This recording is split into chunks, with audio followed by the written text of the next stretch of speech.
Hello' বন্ধু বান্ধৱীসকল, এইটো video' আছিল 12 ফেব্ৰুৱাৰী আৰু 12 ফেব্ৰুৱাৰীৰ দিনাখন আমাৰ বনফুল নগৰ নাহৰণি পথৰ মন্দিৰটোৰ প্ৰতিষ্ঠা দিৱস। আজিৰ দিনটোতে প্ৰতিষ্ঠা কৰিছিলে, তো বছৰত ইয়াত এটা বছৰত প্ৰতিষ্ঠা দিৱসটো পালন কৰা হয়। আৰু এইটো আছিল আমাৰ মন্দিৰৰ মেইন দুৱাৰমুখটো, আৰু এই মেইন দুৱাৰমুখতে ধুনীয়াকৈ কলপুলি ফুলৰ মালা লগাই ধুনীয়াকৈ সজাই পৰাই লৈছিলোঁ আমি সকলোৱে মিলি। আৰু ইয়াতে চাকি বন্তি ধূপ চাকি এনেকৈ ধুনীয়াকৈ জ্বলাইছিলে। খুব ধুনীয়া গোন্ধ ওলাইছে, ভাল লাগি যায় ৰৈ দিলে।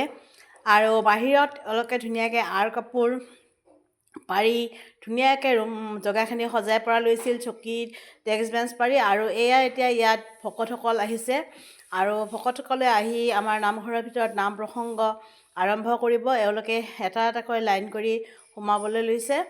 আৰু এইখিনি আছিল আমাৰ বাহিৰৰ খোৱা জেগা, আৰু তাৰ ওচৰতে এইটো আছিল আমাৰ পাকঘৰ।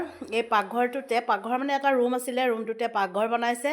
আৰু ইয়াতে দাইল, আলু ভাজি, পনীৰ, চব্জি, মিক্স ভাজি, ভাত তেনেকৈ সকলোৱে মিলামিলিকৈ ধৰাধৰিকৈ বনাইছিলে। আৰু ৰান্ধনিও আছিলে, আৰু আমি সকলোৱে লাগি ভাগি দিছিলোঁ। আৰু ইয়াত এনেকৈ সজাই পৰা লৈছিলে, বৰ ভাল লাগে পৰিৱেশটো। আৰু সেই পৰিৱেশটোৰে এটা মই সৰু ভিডিঅ' ক্লিক কৰিছিলোঁ। আৰু ভাইটিয়ে এতিয়া পাকঘৰলৈ গৈ আছে আমাৰ খানাটো ৰেডি কৰাৰ কাৰণে। আৰু আজিৰ ভিডিঅ'টো এইখিনিতে সামৰিলোঁ। Bye bye.